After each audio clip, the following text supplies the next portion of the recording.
Yeah, sorry I just jumped in at the beginning there, but because of the evaluations, it kind of cut my time a bit, so I need to cover everything that needs to be covered today. But I did forget to mention one thing, and that is that we are not meeting next week. So if you remember, we're not meeting next week. I emailed about that.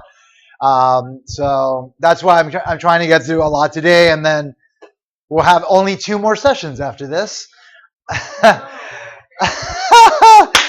It's bittersweet, right? We're not going to see each other again, but at least you won't be tortured anymore. But you'll be tortured again in the spring by other people and maybe worse people. So just something to keep in mind. But no, we do have only 2 meetings after we get back from Thanksgiving, in which we'll cover 3 chapters. So we're covering 2 chapters since the last exam as of the end of today, and then 3 more. So there'll be 5 chapters we're covering but the final's not cumulative.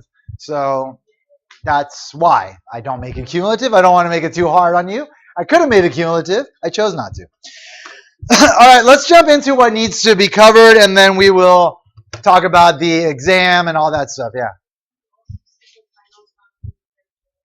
The final itself will not be curved, but the final grade will be curved. Yeah. I'll talk about that when we get to the test stuff. But let's finally move forward with monetary policy now that you understand what the central bank is and how it can expand and contract the money supply. Let's talk about now how it can actually affect the economy by doing that. So what you'll learn in this chapter, what the money demand curve is, why the liquidity preference model determines the interest rate in the short run, how the Federal Reserve implements monetary policy, moving the interest rate to affect aggregate output, why monetary policy is the main tool for stabilizing the economy, and how the behavior of the Federal Reserve compares to that of other central banks, why economists believe in what's called monetary neutrality, that monetary policy affects only the price level and not aggregate output in the long run. So we'll talk about that. But before we talk about that, let's talk about a little gift that life gave us last week when we were together, and that is, of course, our new president, Donald Trump. The president-elect Donald Trump. So, I mean, I would assume that a lot of people here were Clinton supporters. I, of course, was a Clinton supporter as well. If you were not, and you were a Trump supporter, you have a right to be that, and I respect your opinion, beliefs. I may disagree with a lot of them, but I respect your right to have them, and everybody should. But the fact is that we do have a new president now, and the country is going to take a turn, and it's going to be interesting at the very least. But one thing we need to keep in mind is that this is not the worst case scenario. Like, the worst case scenario is some of those other people that were trying to become the Republican nominee. If you remember the primaries, if any of you watched the primary debates, you got your whole sort of slew of kind of nut jobs that believe a wide range of like crazy things. Some of them believe the Earth is only 6,000 years old, and others believe in other crazy things. George W. Bush was one of these nuts. He wasn't the worst of them, but he was pretty bad. And we had 8 years of that guy. He was horrible. We had like one bad situation after the next. 9/11. Afghanistan war, Iraq war, and then the financial crisis, all under his administration. He was in large part responsible for all of it. And so that was a very dark time in this country. We've had a really great time in this country for 8 years since then. Most of you have grown up during that era, so you don't really know what it's like to live in like a Republican ruled era. Now you're about to find out. But fortunately, you're going to get the best of the worst situation. You're getting a person into office who is an outsider. He's not a traditional politician. He's not a traditional Republican. You go back a few years, you listen to him talk, he sounds like a Democrat. He'll sound like a progressive. Aside from like his personal beliefs about women, other races, people of the Islamic faith, aside from these things which make him a horrible person, he's actually a reasonable person. Like, he's not a lunatic. If you watch the 60-minute interview on Sunday night, he's just a normal guy. He wasn't lying during that interview. Like, you can tell when people are lying he lied once, and the only time he lied was when he looked away when he said that he was going to like change the political system, like he was going to change like term limits and things like that. And then he kind of looked away, and the camera caught him at that time. That was the only time he didn't come off sincere, but the rest of it was sincere. There was a lot of like inflammatory talk during the election, which is normal for an election, and it made him out to be a lunatic. And in some aspects, he is that, whatever it was that we were characterizing him as. But in reality, we are going to get a person that's going to go in there. He doesn't necessarily agree with like the Republican establishment. He's got his own ideas. There's going to be a lot of conflict there. So don't expect the worst. We're going to get some bad stuff. Unfortunately, like illegal immigrants here are going to be hurt by this, and that's unfortunate. And there are students at this school that are trying to make a life for themselves, and they're going to lose an opportunity because of it. It's terrible. It's a terrible situation. Other bad things will happen, but some good things may happen as well. And I do believe that we do need to give this person a chance and sort of react to things as they happen rather than just kind of like freak out and have a permanent freak out moment. It's bad if you are in any way traumatized by this situation or like carrying with you this frustration of the loss and like what could potentially happen, because in the end that is only hurting you. It's not accomplishing anything. You're not going to change anything. You're only going to be frustrated forever, however long that's going to affect you personally, and it's not healthy to carry that with you. Sometimes in life you just kind of have to give yourself over to the reality, and the reality is we have a democracy, and sometimes that democracy works in our favor and sometimes it doesn't, but the fact that we have that democracy is a privilege, and we need to just appreciate it for that. So again, if this is something that you're harboring as far as like frustration and it's creating stress and fear for you, let go of it. Let go and just kind of wait and see. As things happen, react to them. The people in general will not stand for an abuse of power, and Donald Trump knows that. So he won't do anything ridiculous. And plus his wealth, he has a lot of wealth, which is not normal for a president. And so he's not going to affect things to the point where like markets are going to tank, because markets will tank if they see that he's acting crazy and he's not doing the things that you're supposed to do to maintain a stable economy. And so there's a lot of things working in his favor, even though we have some dark days ahead of us. They're not going to be that dark. It's not going to be that terrible, and there might actually be some good things. So I just needed to get that out, and I needed hopefully you to hear me. Anyway, so as far as this class goes and what we're talking about, so of course the Economist had a whole issue devoted to Trump. It comes out once a week. The Economist is a fairly dense magazine, but it's totally worth your time to read. And like everything that you're learning in this class will help you to understand what you read in the Economist now. I had a student come up to me at the beginning of the semester, said, I've tried to read it, but I don't really get it because there's a lot of terminology I don't understand. Well, we covered a lot of the terminology, and we will be done covering all of it by the time the semester is over. And so you will now be able to understand what they are talking about in this magazine, and it's got a lot of information in there that can really help you understand the world and the economy. I would suggest picking it up every now and then, just checking it out, seeing what's going on with the economy. It's probably the most informative source of information about the economy worldwide. So check it out. Came out. So this issue came out on Thursday, and they had a whole issue. They had a whole article about like Trump's effect on the economy, like what we should expect. So there is a bit of concern over monetary policy. Mr. Trump has railed against low interest rates. So interest rates have been kept low in the economy in order to boost economic activity, which we'll talk about how that happens in a second. And that is a concern for people on the right. So Donald Trump has been concerned about that. He's claimed that Janet Yellen, the head of the Federal Reserve Bank, the chairman, was acting as in an obviously political manner and should be ashamed of herself, because again, they are supposed to be apolitical in their positions. And it's not true. Like, she's not actually acting this way. It's bombastic sort of rhetoric, but I mean, whatever. It is what it is. But the article does say that Miss Yellen will surely depart when her term expires in 2018. Again, she was put into office in 2014. Normally, heads of the reserve wind up, in multiple terms, but it looks like she's going to be heading out, and Donald Trump will be able to pick a new head of the Federal Reserve.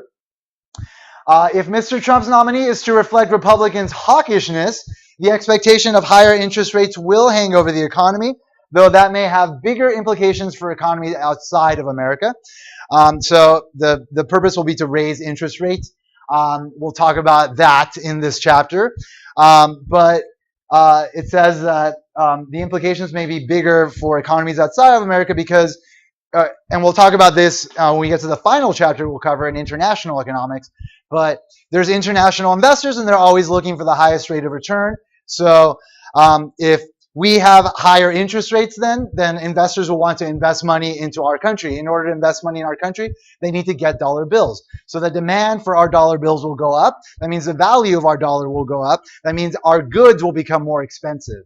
And so that can become a problem for like competition in the international markets, and that's sort of what they're talking about. With a big fiscal stimulus, higher rates might be needed to keep inflation down, though. So the fiscal stimulus they're talking about is what he talked about in his speech that he gave when he won, where he said, we're going to make America great again, and we're going to rebuild our everything. And it's all sounded great, and I hope it actually does happen because we do need to rebuild our infrastructure. And if he does that, as we know, government spending will shift what? Which curve? Government spending will shift the aggregate demand curve, right? We'll shift the aggregate demand curve, right?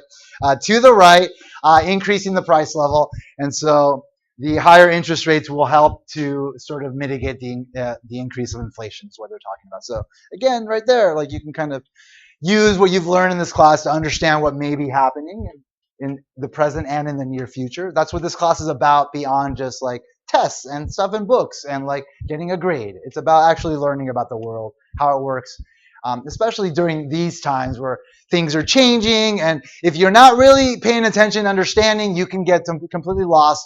And it's really easy to just like be driven by fear. It's better to understand what's going on, listen. If you don't understand something, figure it out. Do some research. Go back to your books if it's something you've covered. Go to Wikipedia if it's something you haven't. Figure it out. Certainty is a good friend during these times.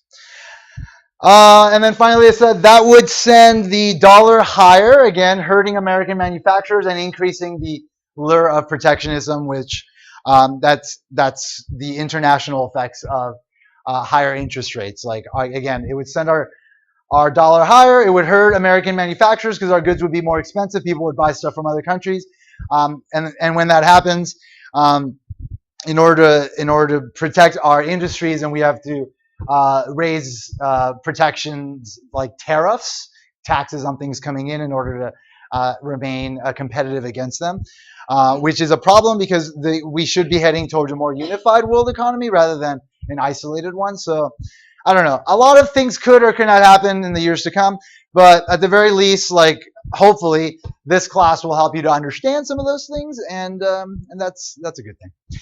All right, let's talk about then monetary policy, how it works. We start by learning about the demand for money.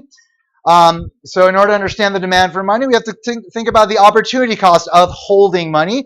If you're holding money, you're not investing that money and getting some kind of return on it. So how much decisions in economics are always analyzed through marginal analysis.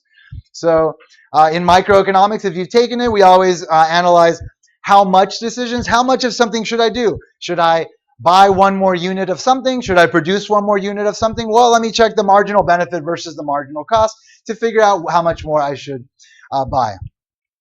How much money to hold is no exception. We look at the marginal benefit versus the marginal cost. There's a cost to the convenience of holding cash. The interest that you would earn by keeping that money in the bank is the opportunity cost, the cost of holding money. The benefit of holding money is the convenience of having it to be able to buy things and whatnot. So holding money is in a checking account involves a trade-off between convenience and earning interest.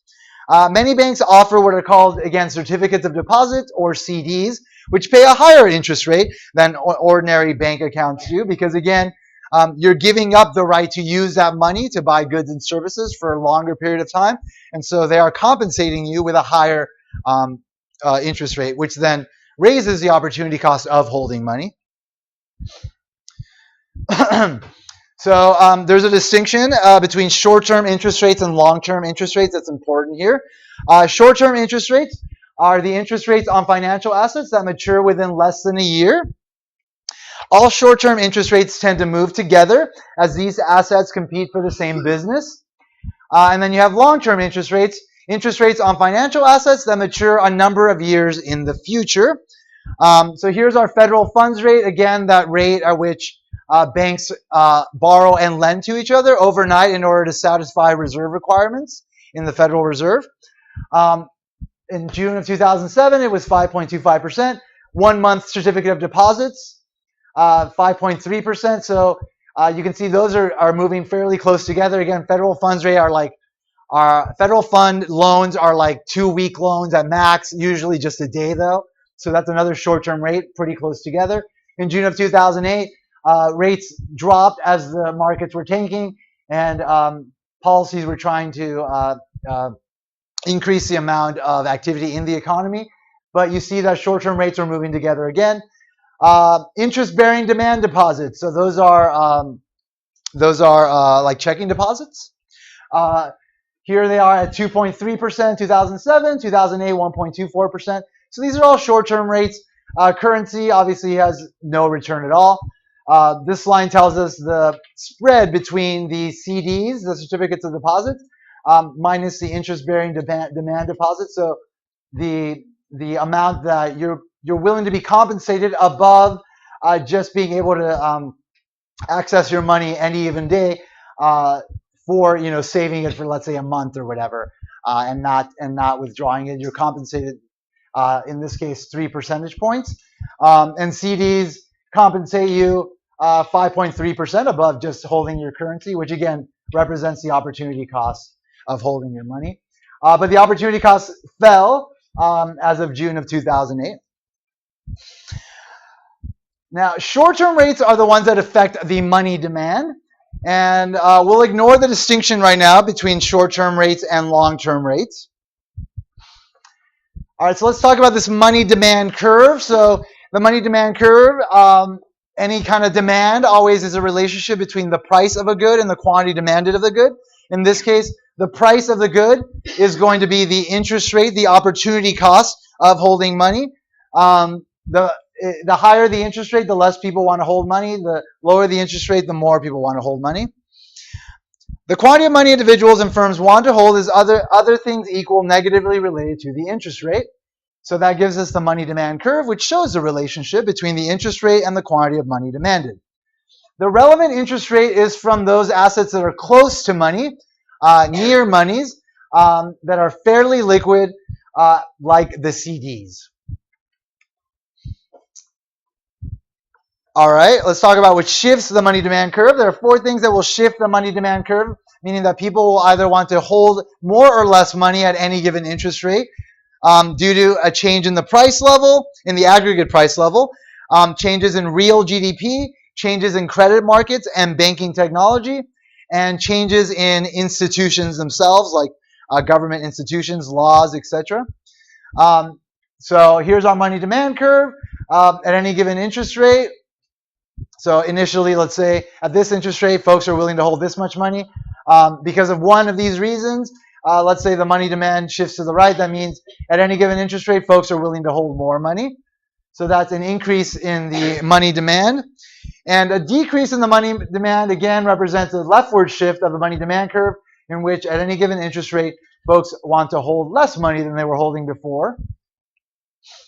So let's talk about these 4 things that will shift the money demand curve. First, the changes in the aggregate price level. Higher prices increase the demand for money, which means a rightward shift of the money demand curve, and lower prices decrease the demand for money, which is a leftward shift of the money demand curve. Other things equal, the demand for money is proportional to the price level. So if prices are going up, people are going to need more money to buy things, and if prices are going down, people are going to need less money to buy things. If the price of everything rises by 20%, it takes 20% more money to buy the same basket of goods and services. The fact that money demand is proportional to the price level has important implications for long-run effects of monetary policy, which we'll talk about later. All right, the second shifter of money demand is changes in real GDP. So households and firms hold money as a way to facilitate purchases of goods and services. The larger the quantity of goods and services they buy, the larger the quantity of money they will want to hold at any given interest rate, and vice versa. So GDP goes up, money demand goes up, money demand curve shifts to the right, GDP goes down, money demand goes down, money demand curve shifts to the left. The third thing that will affect, that will shift the money demand curve is changes in credit markets and banking technology. So the first credit card that allowed customers to carry a balance from month to month, called the revolving balance, was issued in 1959. So credit cards are a fairly new invention. The invention of revolving balance credit cards allowed people to hold less money in order to fund their purchases and decrease the demand for money. Changes in banking technology that made credit cards widely available and accepted further reduced the demand for money. And finally, changes in institutions. Until what was called Regulation Q was eliminated in 1980, U.S. banks were not allowed to offer interest on checking accounts. So prior to that time period, that regulation did not allow banks to pay any kind of interest on checking accounts. When banking regulations changed, allowing banks to pay interest on checking account funds, the demand for money rose and shifted the money demand curve to the right. So these kind of institutions, the laws that govern the way that banks can operate, will affect the money demand and shift the money demand curve at any given interest rate. All right, now let's talk about money and interest rates. How is the money demand and ultimately the money supply used to set interest rates in our economy? So here's an excerpt from a press release from the Federal Reserve issued March 18th of 2008. The Federal Open Market Committee decided today to lower its target for the federal funds rate 75 basis points. So basis points are hundredths of a percent. So 75 basis points are 0.75%, to 2.25%. Recent information indicates that the outlook for economic activity has weakened further. Growth in consumer spending has slowed and labor markets have softened. Financial markets remain under considerable stress, and the tightening of credit conditions and the deepening of the housing contraction are likely to weigh on economic growth over the next few quarters. So because the economy was starting to contract, the Federal Open Market Committee, again, the committee that enacts monetary policy for the Federal Reserve Bank, decided that they would lower the interest rate in the economy. And I'm going to show you how they do that. So let's talk about the equilibrium interest rate. So this is what's called the liquidity preference model of the interest rate. It's the model that demonstrates how the interest rate is determined by the supply and demand for money. So as we've already established, there is a downward sloping money demand curve that establishes a negative relationship between the interest rate and the amount of money demanded. And there is also a money supply curve. Now, the money supply curve is just a vertical line because the amount of money is set by the Federal Reserve Bank. And so it is not related in any way to the interest rate. It is related to what the central bank, the Federal Open Market Committee, is interested in getting accomplished. So let's assume for simplicity that the Fed uses one or more of its methods, choosing the level of the money supply it believes will achieve its interest rate target. So in this case, they set the money supply at this point, and therefore the intersection of the money supply and the money demand curve set up an equilibrium interest rate for the economy. And again, as I mentioned, short-term interest rates move together. So they target the federal funds rate, and so then that affects all other short-term interest rates. So at the equilibrium, we've got this money demand, and then we've got this equilibrium interest rate. Now, why is this an equilibrium? Well, let's consider a point where it's not an equilibrium. So let's consider this point over here, where the interest rate is a lot less and the money demand is a lot more. At point L, the public wants to shift some of its wealth out of interest-bearing assets such as CDs into money. So when the interest rate is low, people are willing to hold more money. Therefore, these type of interest-bearing assets like CDs, there's an excess supply and not enough demand, right? So under those circumstances, the institutions that offer these assets will want to raise their interest rates in order to attract more investors to buy their assets. And so they'll start raising their interest rates until we get to this point. So anytime the economy is not at this equilibrium, it will get into that equilibrium due to the fact that, again, there is sort of this competition between interest-bearing assets and money, where, again, money is going to be held depending on how low interest rates are in the economy. If the interest rates are low, people are going to want to hold a lot of money, but the institutions that benefit from people investing in their assets that provide short-term interest payments like CDs, they're going to want to attract more people, and therefore they will raise their interest rates, which will get people to want less money, and then it'll get us to that point there. And that will raise the equilibrium. That will raise the interest rate to the equilibrium. If we're at this point here, in which the interest rate is higher than at the equilibrium, then the quantity of interest-bearing non-money assets demanded is greater than the quantity supplied. So like those CDs or any kind of like short-term interest-bearing assets, there will not be enough supply in that case because a lot of people are going to want them because they're paying high interest rates. And so under those circumstances, those that are selling these assets are going to lower their interest rate because they don't have to pay as much to people because people are buying them no matter what. So they'll lower their interest rates, and then it'll eventually get the money demand and money supply liquidity preference model back to the equilibrium interest rate. So that's why it's an equilibrium for the economy. All right. So let's talk about monetary policy and the interest rate. So the figure shows what happens when the Fed increases the money supply. So remember, in order to increase the money supply, they have to buy treasury bills from banks, right? They buy treasury bills from banks, they credit banks with money. When they do that via the money multiplier process, they increase the money supply, right? The money supply is made up of checkable bank deposits and currency in circulation.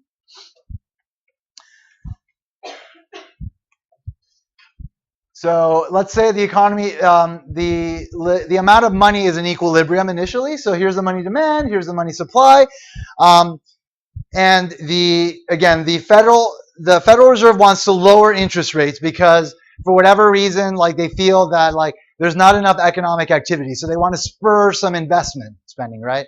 Like if interest rates go down, then investors are going to be willing to spend more because the opportunity cost has gone down of saving their money. So the Fed will then increase the money supply via their Federal Open Market operation. That'll shift the money supply curve to the right, and that'll lower the equilibrium interest rate.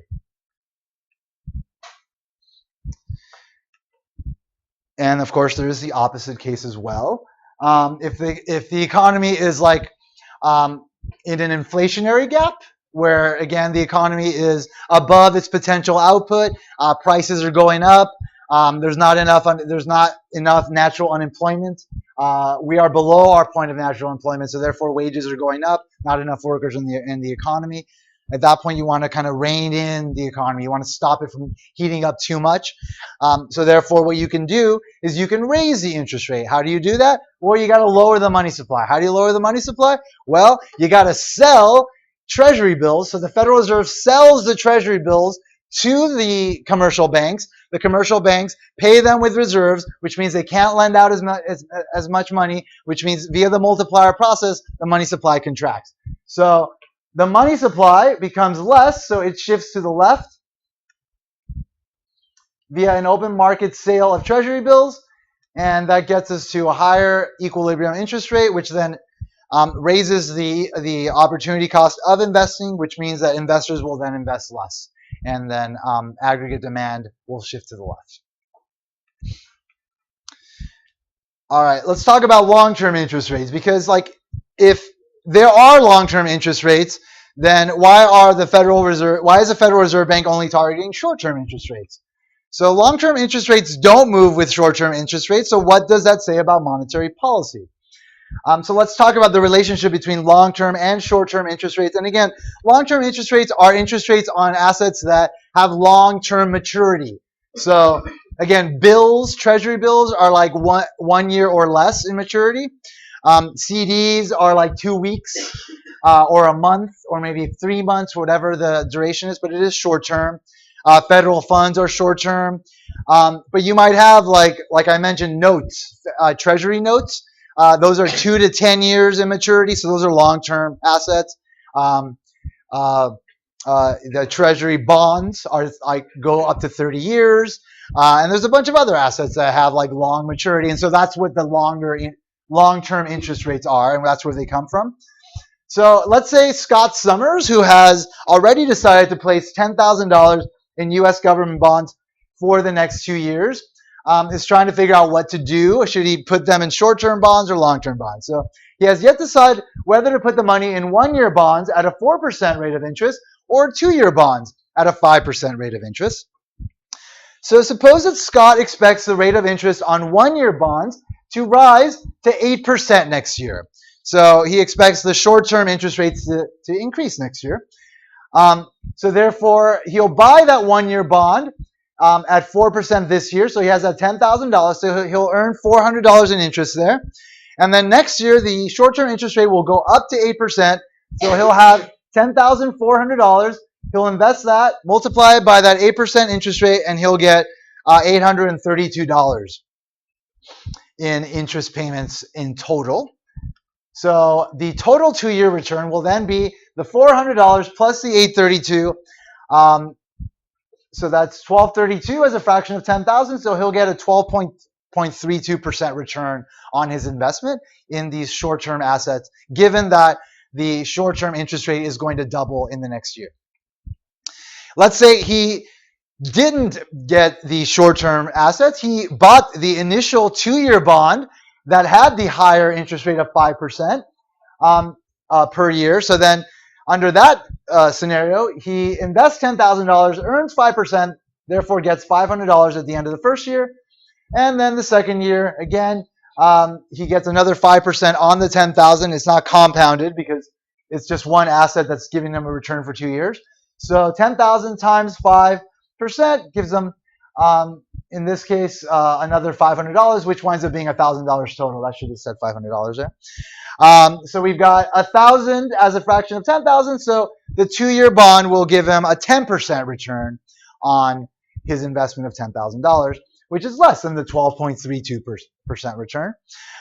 So this belief, so he doesn't know for sure that the interest is going to go up that much next year. He just believes it's going to happen because, again, that's a lot of what goes on in the economy. You just kind of speculate about what's going to happen based on the signals you're getting.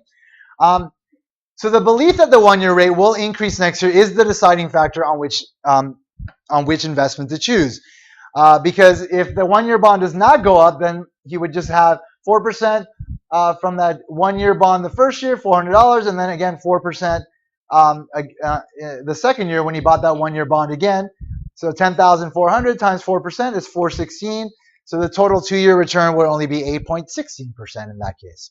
So this belief that the interest rate will go up is what determines whether he'll wind up being in short-term assets versus a long-term asset.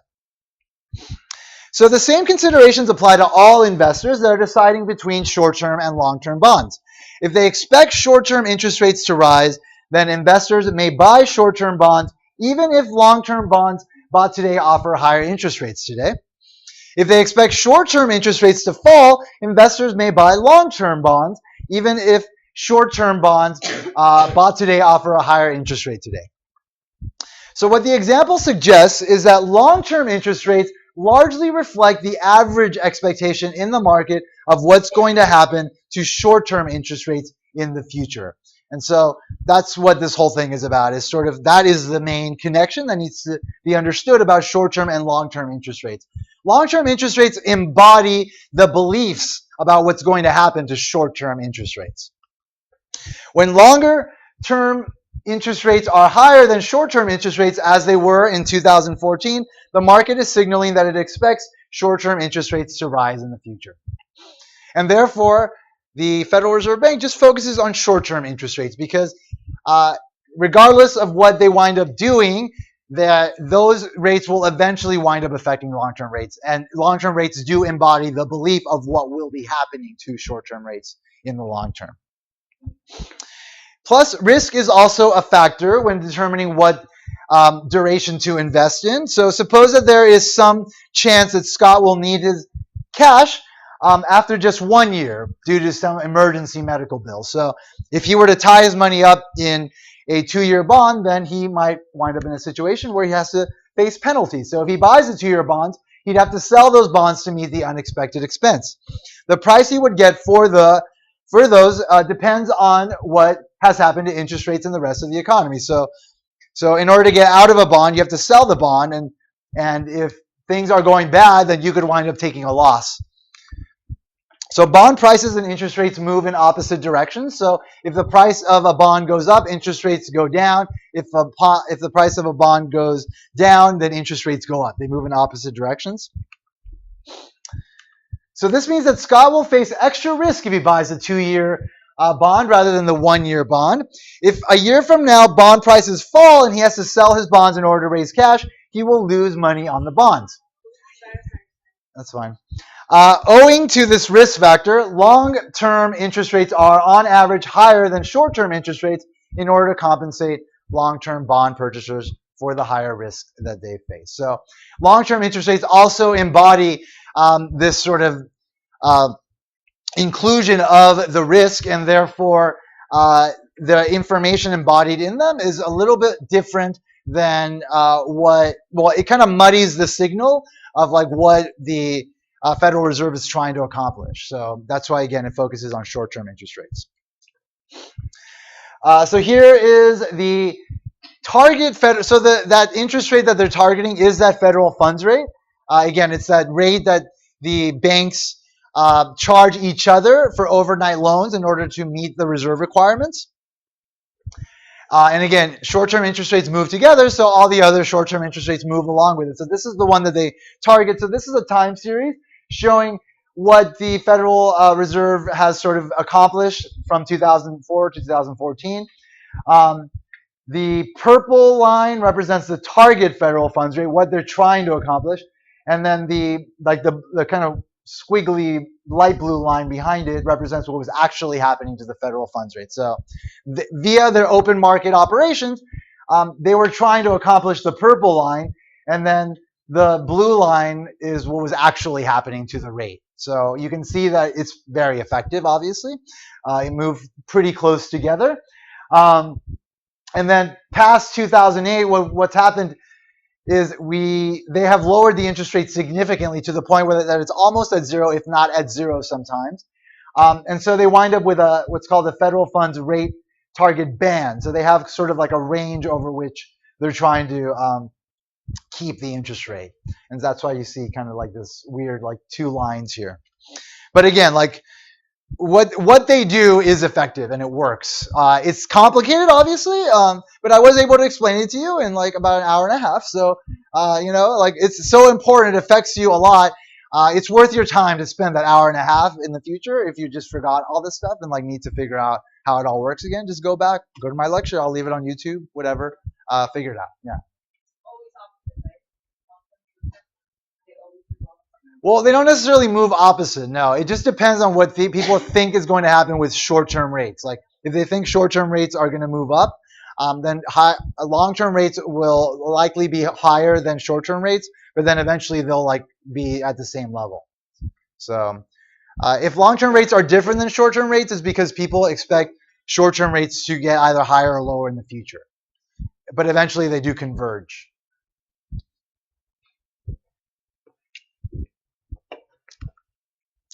All right, let's talk about monetary policy and aggregate demand. How does all this actually affect the economy? So let's talk about expansionary and contractionary monetary policy. So in Chapter 12, we learned that monetary policy shifts the aggregate demand curve. So expansionary monetary policy is monetary policy that increases aggregate demand. So how this works is, of course, there is an increase in the money supply. And how that happens again is that they buy the treasury bills from commercial banks. They credit the commercial banks' accounts with more reserves, which then starts the money multiplier process, which increases the money supply. This shifts the money supply curve via the money liquidity model. We know that the equilibrium interest rate then decreases. That leads to higher investment spending. So again, lower interest rate causes higher investment spending because the opportunity cost of investing has now gone down. And that raises income, right? Investment spending raises incomes, which then goes into the pockets of households. So that raises consumer spending via the multiplier process, right? 1/1 minus the marginal propensity to consume. Everybody's favorite multiplier. And so the increase in that increases aggregate demand and shifts the aggregate demand curve to the right. So that's expansionary monetary policy. And of course, there is the opposite, the contractionary monetary policy. Monetary policy that decreases aggregate demand. So again, you've got a decrease in the money supply, right? So how do they decrease the money supply? Who said that? They sell the treasury bonds, well, the treasury bills to the commercial banks, right? So that means that the commercial banks have to pay them for those bills, which means that they take out money from their accounts. So that's part of their reserves. So that means they can't lend as much. And so that decreases the amount of money via the money multiplier process. That shifts the money supply curve to which direction? The left, right? What does that do to the equilibrium interest rate? It increases the equilibrium interest rate. So what happens to investment spending? It lowers the investment spending, right? Because now the opportunity cost of investing has gone up. Folks can just bypass investing, invest in, whatever, short-term assets, long-term assets, whatever, and get a return that they're happy with, therefore not spend money in the economy. That reduces incomes. That then reduces the amount of consumption spending via the multiplier, which again shifts the aggregate demand curve to the left. So that's contractionary monetary policy. All right, let's talk about monetary policy in practice. Actual monetary policy reflects a combination of two goals. One is to ensure price stability through low, though usually not zero, inflation. So that's one thing they're trying to accomplish, is keep inflation at a certain level.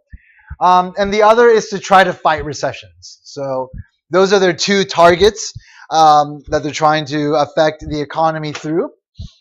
And again, it's all about inflation and unemployment. So unemployment is higher when there are recessions, and it's lower when there are expansions. So those are the two things that are basically the big metrics that can tell us everything about what's happening in the economy, and therefore are the things that both fiscal and monetary policy target. So here we've got a time series of the federal funds rate in relation to the output gap. So when the output gap is above zero, we have an inflationary gap. And when it's below zero, we have a recessionary gap. This is from 1985 to 2014. Here's the federal funds rate. The purple one is the federal funds rate. The federal funds rate is the blue one, and the purple one is the output gap.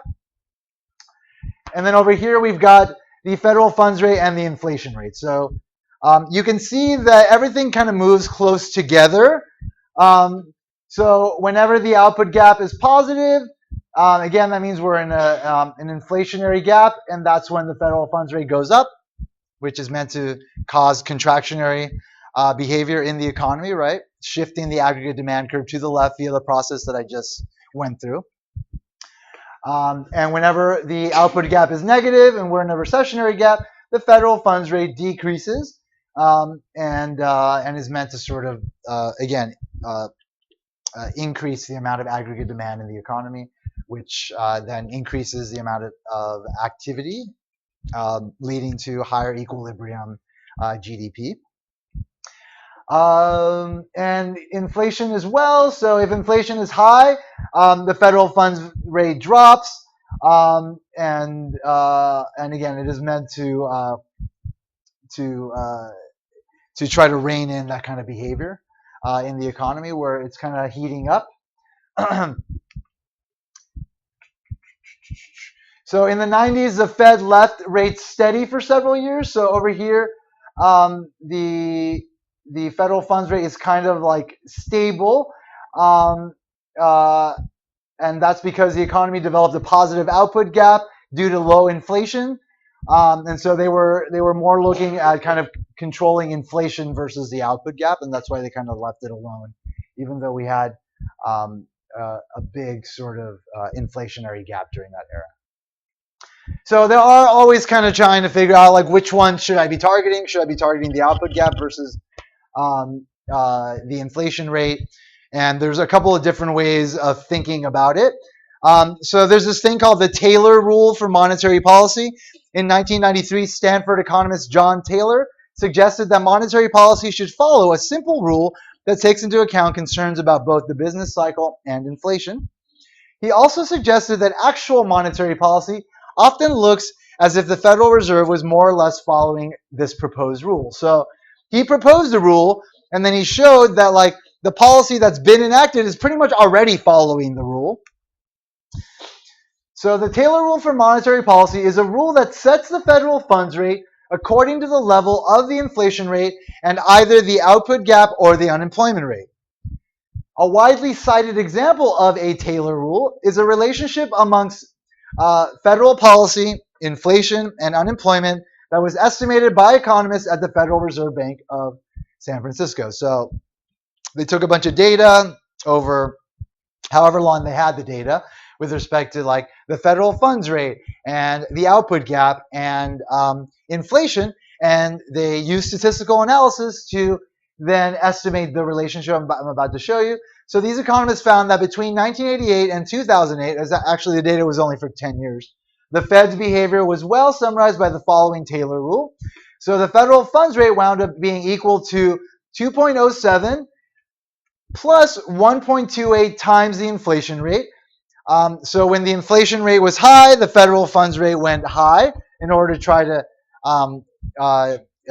cause aggregate demand to shift to the left and to lower the amount of activity in the economy. And it's negatively related to the unemployment gap. So if the unemployment gap gets bigger, then the federal funds rate drops. So it's positively related to the inflation rate and negatively related to the unemployment gap. And these coefficients represent the numbers that were estimated via the statistical analysis using a regression analysis, something that ideally you will learn to do at some point while you're here, either in a statistics course or in an econometrics course.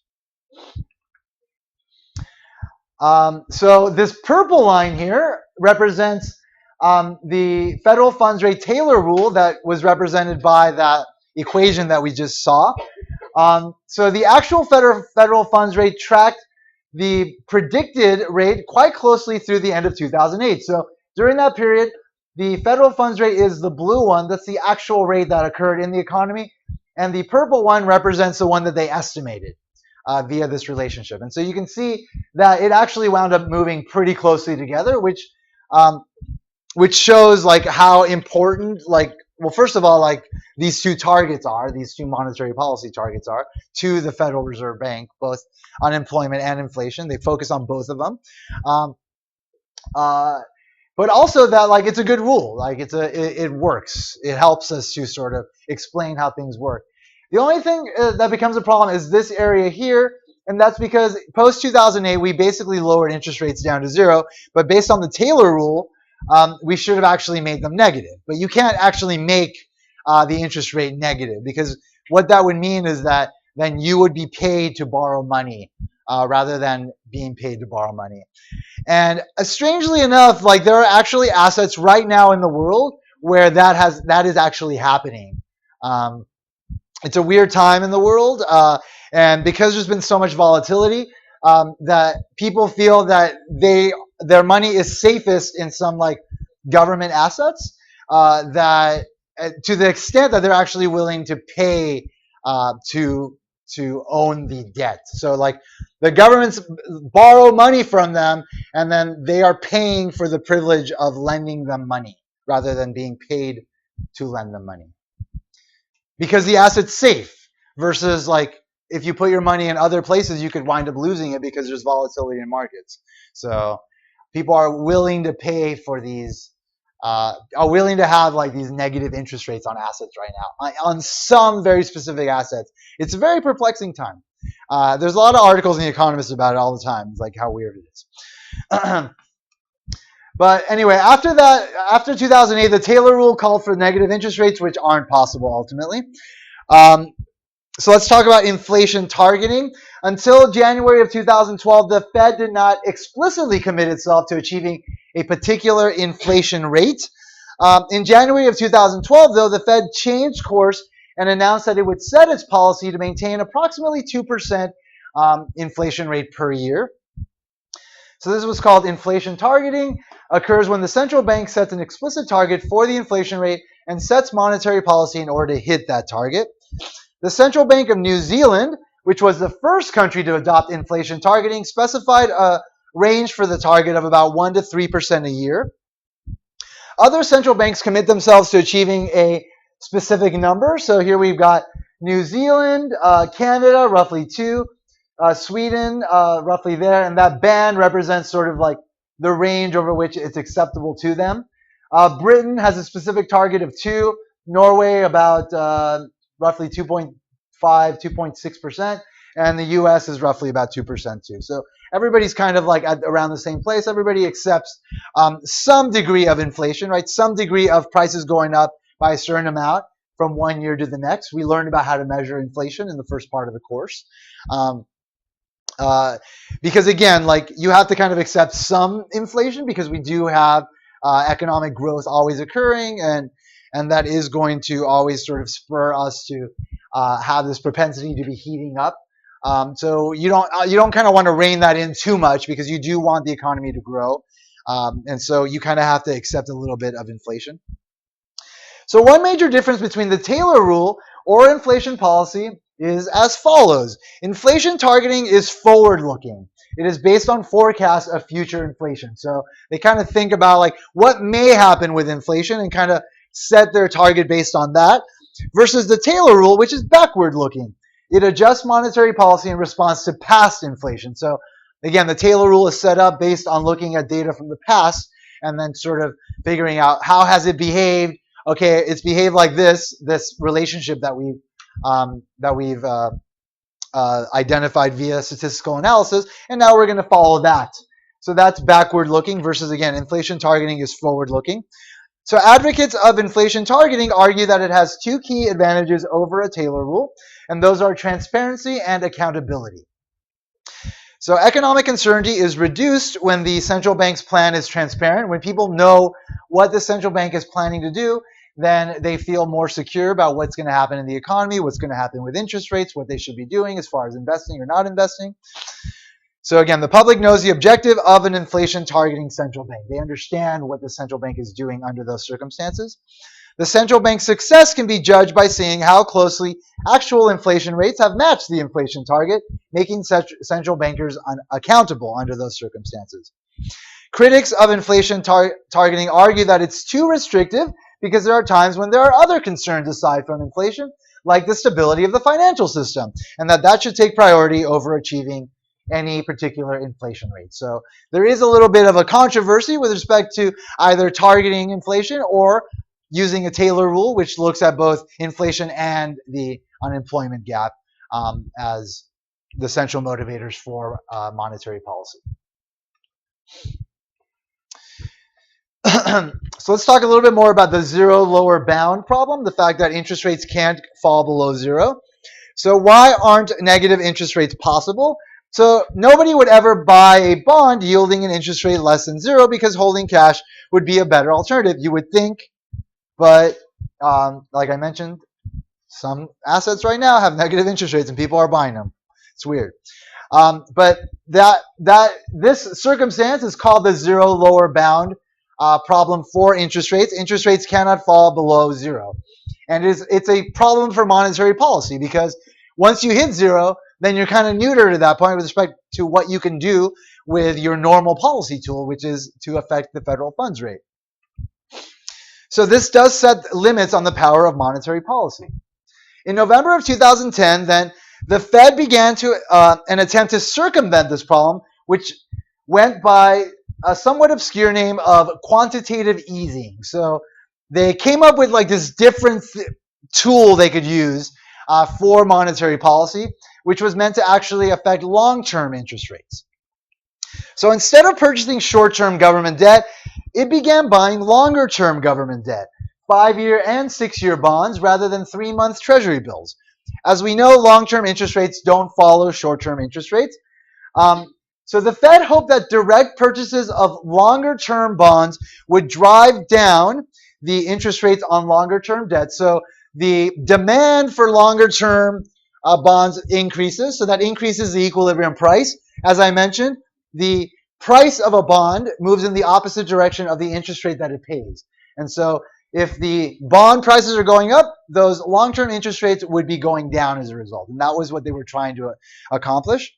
And again, by lowering those long-term interest rates, you're also affecting the opportunity cost of investing because some investors do invest in long-term assets. And so, again, it was meant to exert an expansionary effect on the economy.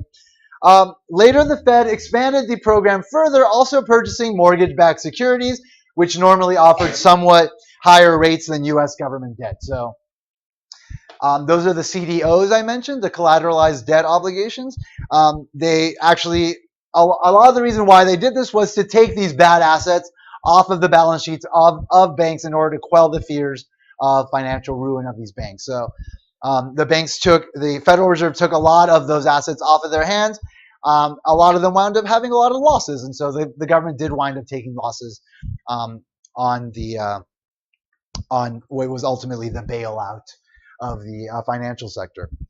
But quantitative easing is explained here. So the Federal Reserve buys mortgage securities and treasuries from banks and securities dealers through the trading arm of the New York Federal Reserve.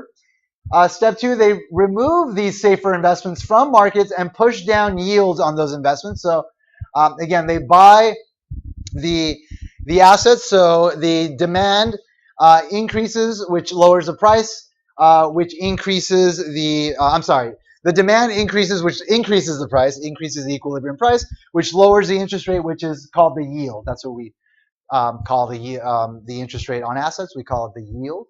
So it pushed down the yield on those investments. Investors then turn to other assets like stocks, corporate bonds, and even commodities, pushing those prices higher. The goal, lower interest rates on bonds will keep mortgage and other consumer rates low and encourage investors to buy assets with higher returns and more risk, such as stocks and corporate bonds. The risks, critics argue Fed money printing could cause a dollar collapse and spur inflation later, and doubt it will feed through to the broader economy. So there's been controversy with respect to this whole quantitative easing approach. It is sort of a new thing that's been happening since the 2008 crisis. It's kind of an experiment in a sense. We'll see how it turns out, but it seems to have been working. Again, it's a result of the Fed being kind of neutered with respect to what it normally does because of the zero lower bound problem to the equilibrium interest rate, the federal funds rate that they target with their monetary policy. Economics is basically storytelling ultimately. So I've just told you a long story. There's been a lot of terminology in there, but it's a story. It's a story about how all of this works. So get to know the story. Get to know the characters. Follow them on Instagram. All right, money, output, and prices in the long run. The last section of this chapter and today's lecture, and then we'll finally be able to talk about your exams. All right, so not all actions by central banks are productive. Central banks sometimes do print money, not to fight a recessionary gap, but to help the government pay its bills. So again, there are central banks all over the world. Our system is set up so that the central bank does not do this, but it sometimes doesn't work that way in other countries. And we'll talk more about that in later chapters. In an earlier chapter, we learned that the economy is self-correcting in the long run. That a demand shock only has a temporary effect on aggregate output, that eventually aggregate supply would then shift, and it would get us back to the macroeconomic equilibrium, the long run aggregate supply, the potential output level that the economy is always trying to get to. But I did talk about how that could be like a 10-year process. And in that 10 years, it would be very painful for especially the people at the very bottom of the economy. If the demand shock is a result of a change in the money supply, in the long run, changes in the quantity of money affect the aggregate price level, but they actually do not wind up changing the real aggregate output nor the interest rate. So let's look at short run and long run effects of an increase in the money supply. To analyze the long run effects of monetary policy, it's helpful to think of the central bank as choosing a target for the money supply rather than the interest rate. So again, here's our aggregate demand, aggregate supply framework. Here's our downward sloping aggregate demand. Here's our short run aggregate supply curve. And there's our short run macroeconomic equilibrium with a certain price level. And in this case, we assume that it is in the long run equilibrium initially. So an increase in the money supply reduces the interest rate and increases aggregate demand, which shifts the aggregate demand curve to the right and raises prices in the economy. And also, of course, equilibrium output, getting us into an inflationary gap. But the eventual rise in nominal wages leads to a fall in short-run aggregate supply, and aggregate output falls back to potential output, as we know, which, again, shifts the short-run aggregate supply curve to the left, getting us back to the long-run macroeconomic equilibrium.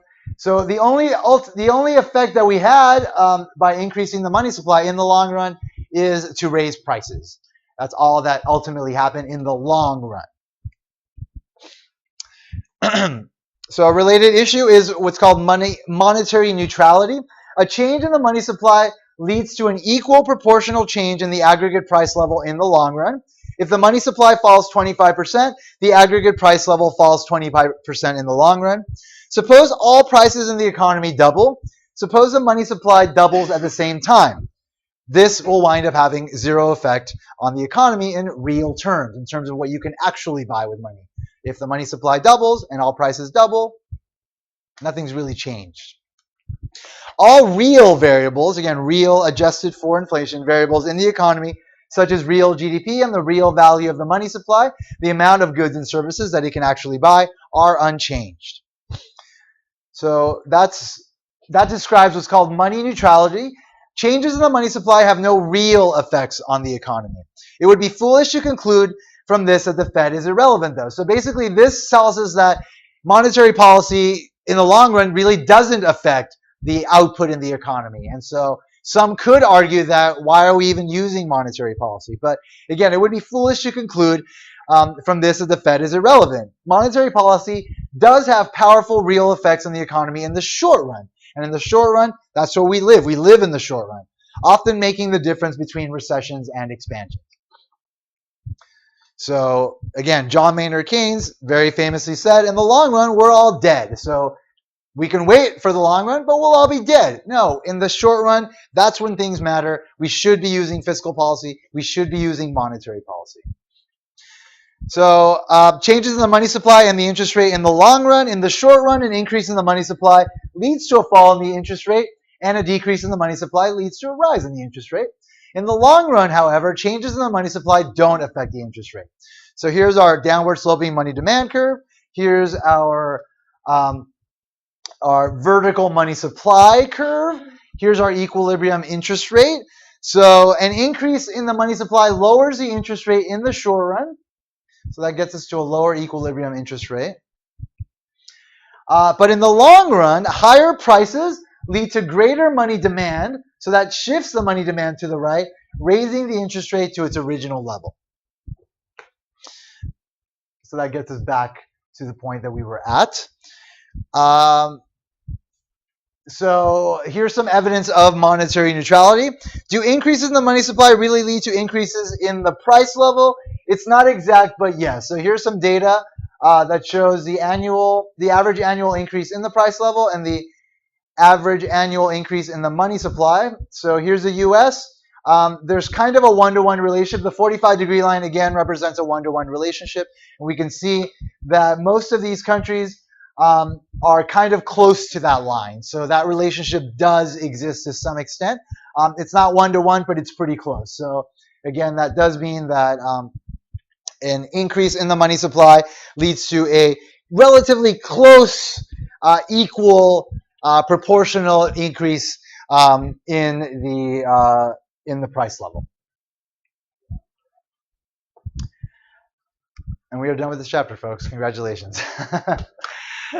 All right, folks. So again, we've covered 2 chapters so far. We're going to cover 3 more chapters in 2 meetings. Post next week, because next week we're not going to meet. Right? All right, so let's move on to the exam. All right, so the class average was 56.62 out of 100. That's pretty standard for an economics course. I've mentioned this before. Economics courses are challenging. I teach hard classes. Like, that's the bottom line. Like, every single class that I teach is challenging. It was challenging for me to learn all this stuff. It was challenging for me to get it was more than challenging for me to get my PhD. It was painful. A part of me died, believe me. There's a part of me that's no longer alive because of the process. These are hard. This is a hard discipline, but it's a super powerful discipline. But nonetheless, it does require a big commitment on your part. I understand that a lot of you are not motivated to learn this stuff in the way that, a person that might be moving forward with this stuff is motivated. And that's obviously standard. And it's not just standard in this course, it's standard across the board, across universities. When I took these courses for the first time at USC, there were big curves, and it was the same. Like, averages were around where they are here. It's the same everywhere. There's just a lot to learn in these courses. It's very technical, and it requires a lot of work. But it doesn't mean you shouldn't put in the work. Because even if classes like this aren't going to benefit you in the long run as far as applicability, college is not just about what you're learning. It's about growing as people. You're going from being the person you were coming out of high school to the person that can get out into the world and take anything on. And so if you are willing to give in, submit to this process, and just kind of deal with the fact that some of these things that you're being exposed to are challenging, and just try to take them down. Just try to be the best at what it is that you have taken on, regardless of what it is, then that's going to create inside of you that propensity, that desire to always do that, to always, whatever it is you're doing, do the best at it. It's hard, it's challenging, I don't know anything about it, I'm scared of it, so what? I'm willing to take it on. And if you put in enough effort, you take it down, you become great at it. And that is the quality that you should be trying to cultivate, because that is the one quality that is going to take you very far in this world. And ultimately, it is the only thing that will take you far in this world. So a degree will get you in the front door of some places that you want to get into. But if there's nothing inside of you, if there's no drive, there's no fire, if people don't see that you are a person that they can depend on, that they can admire, that they can respect, that could be a colleague to them, then they'll send you packing, and it'll be very quick. But I mean, that's not going to happen to you, because you are going to grow and you are going to improve. But again, never shy away from difficult situations. Never just try to slide by. Always try to be the best, always. And it's not to impress your professors, it's not to impress your peers, it's not to impress your parents, it's to impress yourselves. And that's what it should always be about. Showing yourself what you can do. Because in the end, you are your best asset. You are the one person that you will always be able to depend on, always in life.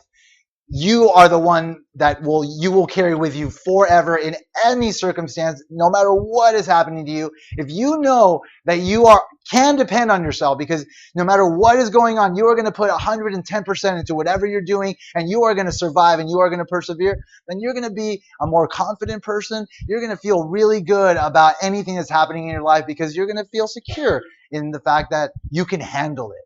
And so it is worth your time to work really hard in these classes that are difficult, for that purpose only. But for some of you, there's more to it than that. And obviously that drives some folks that wind up being at the top of these curves. But in no way do I feel that the people that are at the top of the curve are inherently better than the people that are at the bottom of the curve or in the middle or anything. Everybody has the same amount of potential. You just need to bring it out. You just need to get it out of yourself. So don't let this stuff define you. Don't let it sort of create an idea about who you are or what you're able to do, because it does in no way reflect that. This is just something that happened. And again, like, what you can do has nothing to do with this.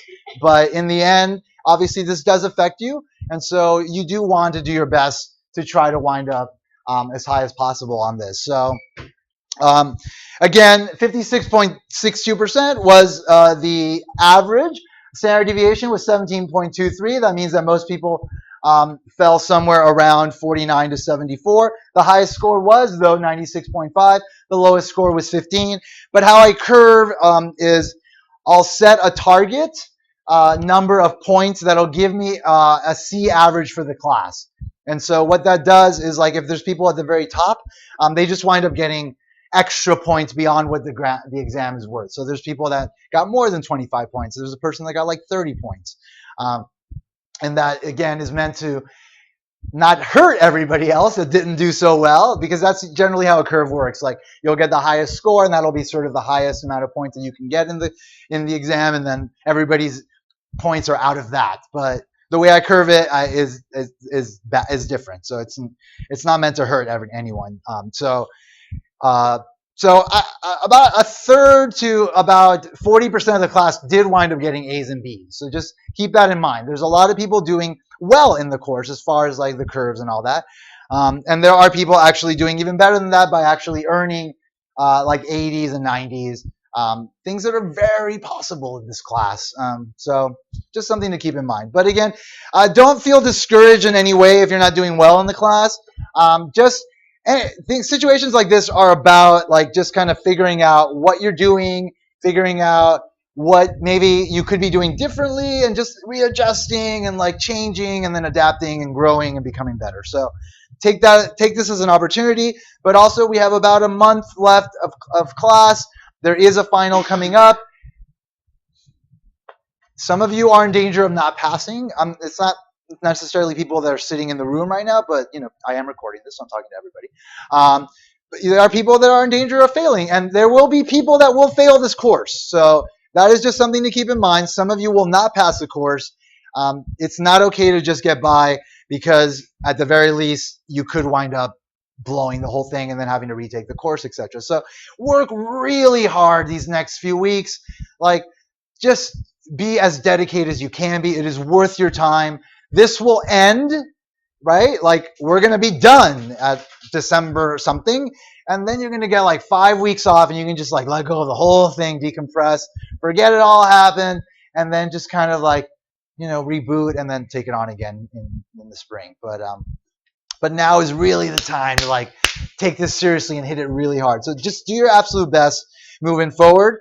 But overall, I am happy with the performance. I'm happy with a large group of you that come to class regularly. I'm happy with a large group of you that are doing exceptionally well in the exams. But I'm happy with everybody in general, because everybody in general is trying hard, and that is a sign that this is all doing something, and it's all going to work out for you in the long run. So